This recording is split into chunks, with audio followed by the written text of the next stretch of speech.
everyone, we're Nicole and Mika. Welcome back to our Mongolia series. In our last video, we explored the vibrant capital of Ulaanbaatar and shared our first impressions of the country with you. In today's video, we'll be venturing out of the big city to explore some of the best nearby attractions. And you just pop out, and all of a sudden he's right there, right behind you. It'll be our first time out in the Mongolian wilderness, and we can't wait to experience it with you. Don't shoot the camels over there. No. Mika just said to me, he just said, you know, do I kind of look like him if I grew that beard? Gotta admit though, the views are pretty spectacular. Like not even that high up. Exactly what I had in mind when we decided to come to Mongolia. This is like what I pictured. If you need a reason to explore Mongolia, the top of this monastery, the view is all you need. It is so beautiful here.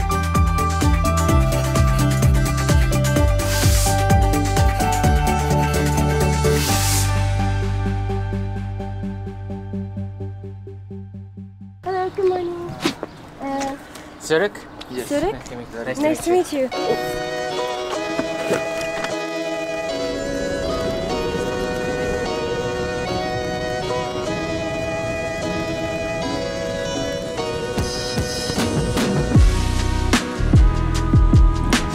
Genghis Khan.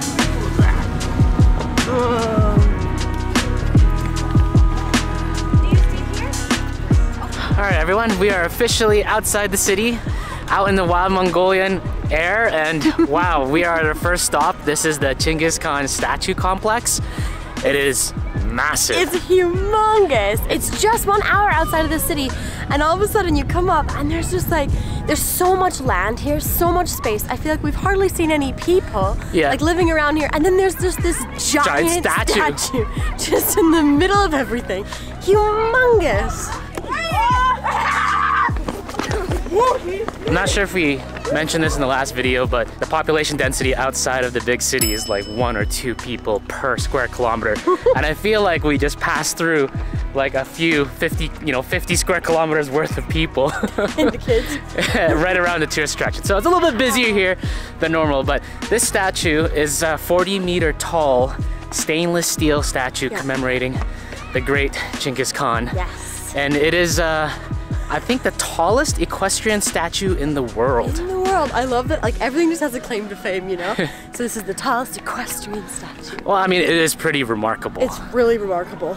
Genghis Khan is very revered here, or Genghis Khan, depending on where you're from. I know in the West we were always taught his name was Genghis Khan, but here it's Chinggis Khan, and that's how it's pronounced. So yeah, he is like really revered. So there's tons of stuff about him like all over the place, even just from our first few days here in Mongolia. We've seen him quite a few places, but never quite like this.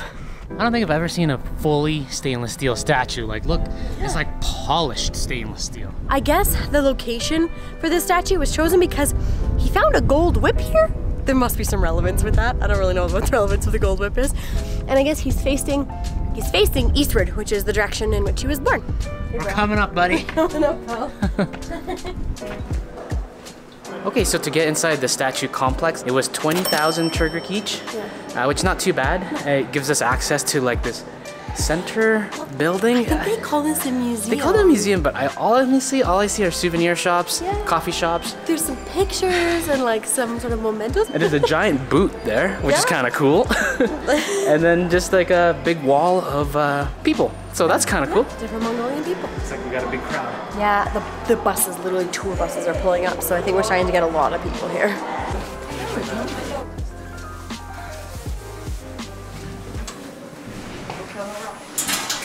We are now going up the belly of the beast, or the horse. It's like the Trojans. Yeah, it feels like that. Yeah, maybe you're right. It's like a Trojan horse. It's a little like the Trojans. This is cool. Yes. Oh my god, it's red. Holy smokes.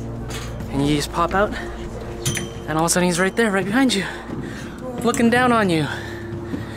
Wow, this is an insane view. Wow, he's really, he's daunting when he's this big. Wow. Wow, oh my god, it's so bright. Wow, guys, this is an incredible view. I'm not sure if I mentioned in the last video, but we were talking about just how blue the skies are in Mongolia. And it's just because of the unique geography creates this weather pattern that basically most times of the year, like 2/3 of the year, it's always blue skies. To the point where they call Mongolia the land of eternal blue skies. Cool. So it is so cool to be up here and to see it for ourselves because I don't see a cloud in sight. Nope. And it is just gorgeous green hills as far as we could see. I'm really glad you can come up, like up to the top of the horse's head and like get a really good view. Not only the view out, but also the view of Chinggis, because like seeing this from the ground is not the same as seeing it from up here. This is different. The steel that we're like, my hand is resting on is so hot. And I'm like being blinded by the reflection. so bright. Such an experience. You need sunglasses for Mongolia. I think we should probably get ours. Yeah, we should grab ours. But yeah, this up here. This statue is super cool. This is so cool.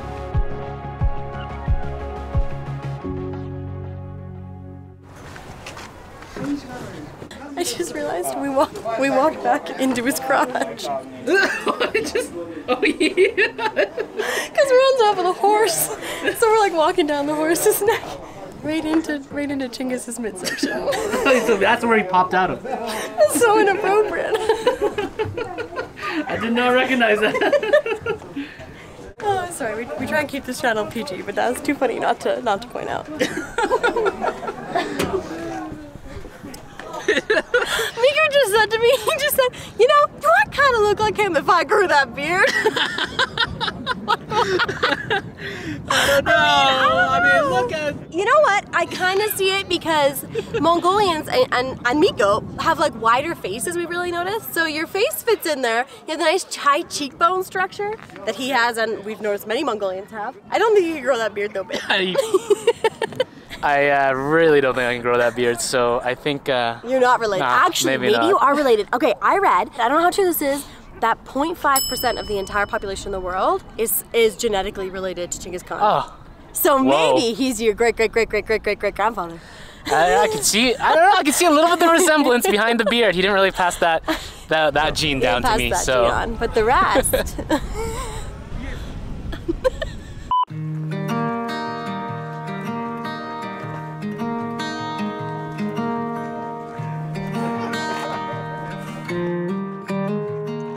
No, I gotta watch you first. No, you No, I gotta wanna go watch you first. I don't wanna go first. So at the bottom of like the statue complex, there's also a bunch of things around the parking lot where you can like go like see an eagle, you can do some camel riding or horseback riding. But the thing that caught our eyes was the archery. So archery is really big here in Mongolia, and I think we're gonna give it a shot. Nicole's up first, and I think she's gonna be pretty good at it. Just pull and shoot, but the camels. Shoot this. No, don't shoot the camels over there. No. And just let go. Pull. There's a truck coming. I feel like putting a roadway in front of an archery range isn't a normal thing, but maybe here in Mongolia, it's pretty typical. Oh! It went straight. Oh, he went all over there. I'm proud of myself. I thought I was just gonna land right here. Ooh! Oh! Went really good. far. It went behind the like pelts over there. Okay, ready? Do I look Mongolian or what? No, she's shaking. Not bad though. Wow. I mean, it's in the range, and I haven't hit the camels. Wow, look how far back he pulls it. Ooh, there's people. Wow. Showing off. That was amazing. All right, your turn, my love. There's people downrange. Huh? Oh yeah. Just wait. This way I gotta make sure I don't hit them. I know I probably can't hit that far, but I'm just still scared. Oh! Hey, that was pretty good. Are you trying to hit the pelt? Yeah. Oh, this one. Look at this arrow. Real, yeah, steel tipped. And then the bow itself is really cool. So I hear the bows in Mongolia are a little bit different. They're more like optimized for shooting from a horse, like while you're riding. So it's a little smaller. And yeah, not bow expert, but I just know that it's not going to be like a long bow that you would see in other places in the world. Oh, oh, just in the middle. Nice job, Thank you very much. Thank you. That was awesome. That was fun. I think if you are coming to see the statue, you gotta try the archery here. It's really, really fun. Now we gotta and it was pick a only nice 10K for 5 arrows. So that was great. Baby horse, yeah? Wow. The rider is so young. Wow. He's so... More babies. I know, but look. Wow. That rider is so young. Wow. They're so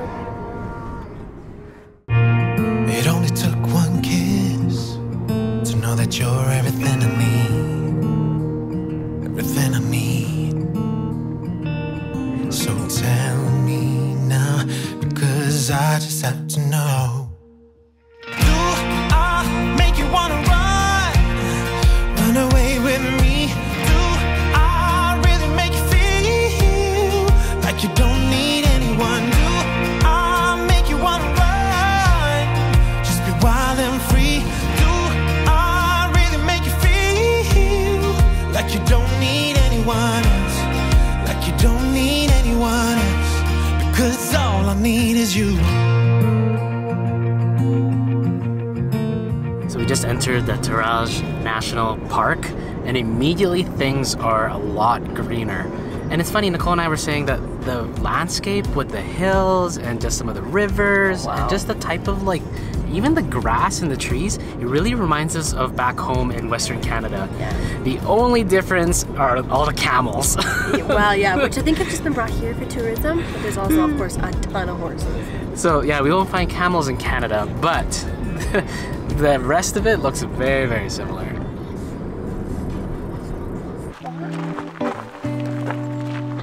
All right, so we have made it to Turtle Rock, which is very famous here, mostly because it looks like a turtle.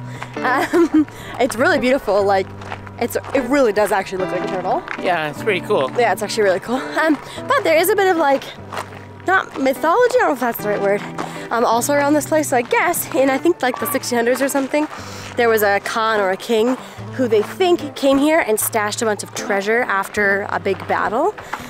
So this place is also known to be a spot where you come and like hopefully have good fortune in terms of treasures and wealth.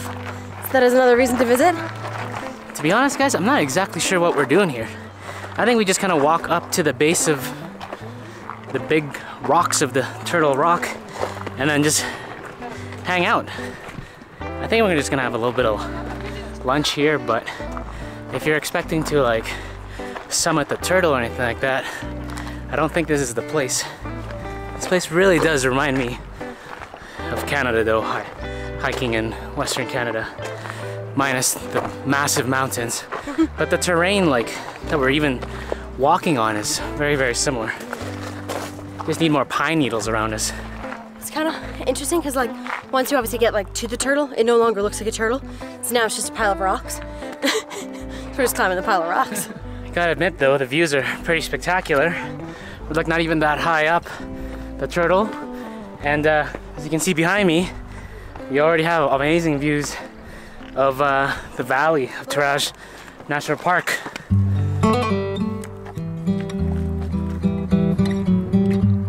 Okay, how nice is this though? We're literally eating bananas, overlooking horses in a valley with the Mongolian hills in front of us and gurs as far as the eye can see. Yeah, so cool. Not a bad day. This park is so beautiful, and it just feels like everywhere is accessible. Like you can, if you can see a place out in the distance, you could probably walk to it, given enough time. We were short in time, so a day trip worked for us, but I kind of wish that we were able to maybe book like a multi-day thing. Or even like there's a ton of like the huts, the gurs / cabins around here, so it looks like it's a really common place to come and spend like a weekend or a few days. Yeah. We booked this trip with a driver. I'm not sure we said that yet. So we like booked a driver for the day. He's been able to take us out like just kind of everywhere today, which is so convenient. So nice. But I was asking him as we came in here, like kind of like who uses all of the huts here and stuff. So it sounds like this is a really popular local, small sort of mini holiday. Hang out in the gurs or grab a cabin. I don't think we said what a gur is. A gur is like a traditional Mongolian style house. It's meant to be movable because many people in Mongolia are still nomadic, and historically they were nomadic. Hopefully we'll be staying in one not too long from now. In the next video. Maybe in the next video. Yeah. You know, we could go back to the black market and get literally everything we need for camping. That's true. There was pretty much anything we needed at the black market. Anything we needed at the black market. Yeah.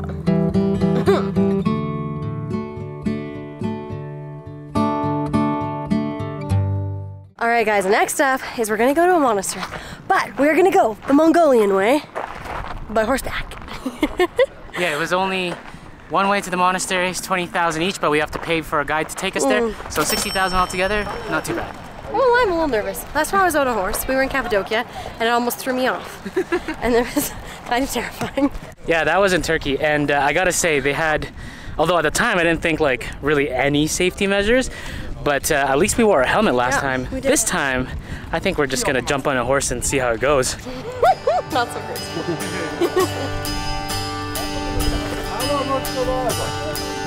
Here we go.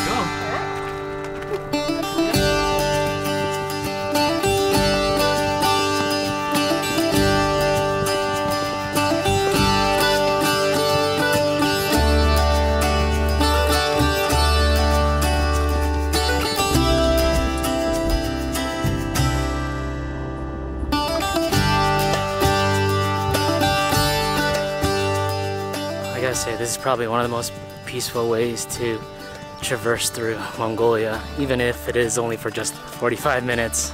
We both have a horse, and we got a guy leading both the horses. It's kind of nice, I feel like, because we have one person that's like guiding the horses. Nicole and I can just sit here on autopilot, just enjoying the very quiet scenery of Mongolia without having to really think about too much about the horse. And the horse is really, they're super gentle. It's exactly what I had in mind when we decided to come to Mongolia. This is like what I pictured. Did you name your horse? Yes, this is Pretzel. Miko named his horse Prius because there's so many Priuses here. I think Prius for a horse name is a great name. It's like the original Prius in Mongolia. Started off as a horse, and now Energy efficient. very energy efficient. You know, very reliable. I can really see how people would choose to do like multi-day trek with a horse. And that's something you can do here in Mongolia. Like, you know, go do a horseback riding trip for multiple days, and yeah, I think that'd be amazing. I think for us, we just feel like we haven't had a lot of experience on horseback, so we're just a bit worried about the comfort of it and don't want to commit like a really big trip to it. So, you know, small tasters here and there, just being on the horse is enough for us. But man, the scenery here is very tempting. It makes you want to get out and explore, and there's no more natural way to do it than on horseback.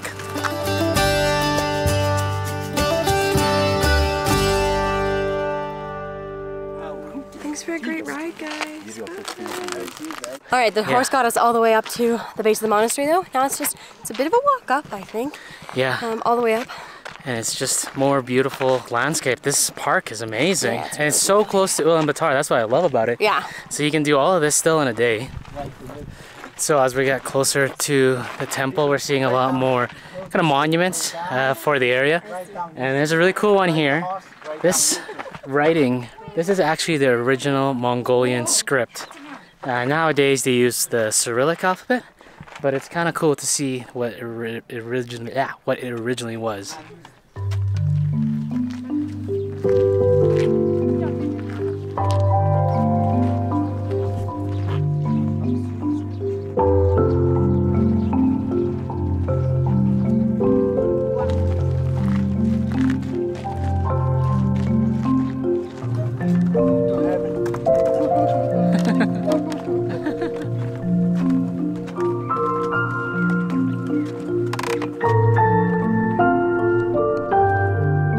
So up on that hill over there, there are some markings, and that is representative of I think the saying from the Buddhist teaching, Om Mani Padme Hum, which is something that Nicole and I have seen many times in previous countries, notably in Nepal. And it is just a saying that almost kind of like a meditative saying that means bad things go away or causes bad things to go away. So you're supposed to say it, according to the sign, like 108 times. That's a lot of times. And it's kind of cool because they have it written at the top there, and it's apparently one of the biggest, or is the biggest inscription on the rock in all of Mongolia. I see. Okay. So a driver who's walking up the stairs with us, he said there's 108 stairs here. So every time you go up the stairs, you're supposed to say the Om Mani Padme Hum. Okay. And then you say it 108 times. That's a lot. It's a lot.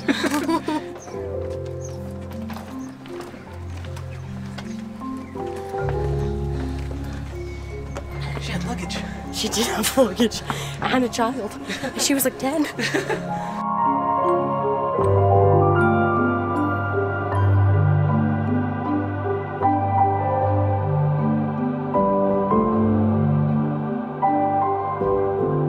So this monastery has been here since like the early 1800s. It's been here for ages, and it is still like very popular to visit here because of course it's very close to the capital, and it is stunning. Like its placement on top of the mountain is just like definitely what makes this place such an intense tourist destination still to this day.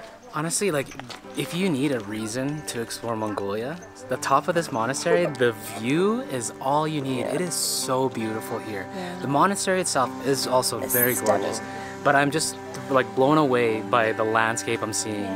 Like when I look down the valley into Mongolia. I think it's so cool that there's like a religious site in the middle of a national park. It's been such a cool draw. Inside the monastery now, it's remarkable in here. It smells of like incense and very old wood, and it is so like authentic feeling. I can only imagine what kind of journeys people would have to come to this monastery. Like, I'm sure it's some sort of really long pilgrimage, and what a ending it would be because it is so beautiful here. I feel like if I've learned anything today, it's that Mongolia is just absolutely gorgeous, and I feel like a day trip is nowhere near enough. No, but thankfully, we actually have coming up a 5-day trip to the Gobi Desert in our next video. So we hope you guys click subscribe because I think it's going to be epic. Thanks so much for watching. We will see you in the next one. There's all these cool sayings as you go up. I think they're like supposed to be like Buddhist teachings, but the translation's a little funny. This one says, "Renounce this empty world like a dog renounces grass." I did not know dogs renounced grass. I mean, we had a dog in Canada, and boy, did she love the grass. Everything and anything on it and in it. I don't know. So, strange translation, I think.